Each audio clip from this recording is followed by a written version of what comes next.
පහසුවෙන්ම සහ ඉක්මනින්ම මාළු එකක් හදට යෙදී කියලා දෙන්නද? එහෙනම් අද රසමතක වීඩියෝ එක ඔයාට මුලින්ම තාච්චයක් ලිපේ තියලා ඒක රත් වෙද්දී ඒකට තෙල් ටිකක් එකතු කරගන්න. ඊට පස්සේ ඒකට ඊනියට කපාගත්ත සුදු ලුණු ටික එකතු කරන්න. ඊට පස්සේ රට ලුණු, රම්පේ කරපිංච ටික, අමු මිරිස් ටික එකතු කරලා මේක ටිකක් කලවම් කරගන්න. මේ ටික හොඳින් බැදීගෙන එද්දී ඒකට එනසල්, කරාබු නැටි ඒත් එක්කම කුරුඳු ටික එකතු කරගන්න ඕනේ. ඊට පස්සේ ඒකට මාළු කරි හරි මස් කරි හරි දෙකෙන් එකක් ඔයාලට එකතු කරගන්න පුළුවන්.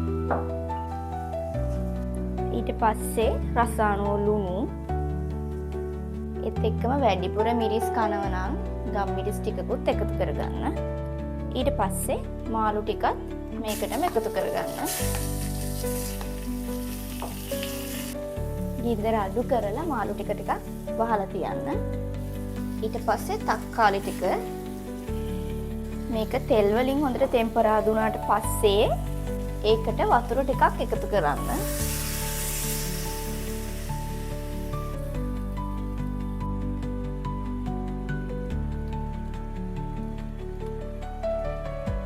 ඉතින් මේ තියෙන්නේ මම විනාඩි 10ක්වත් යන්න නැතුව ඉක්මනටම හදාගත්ත මගේ මාළු කරි එක.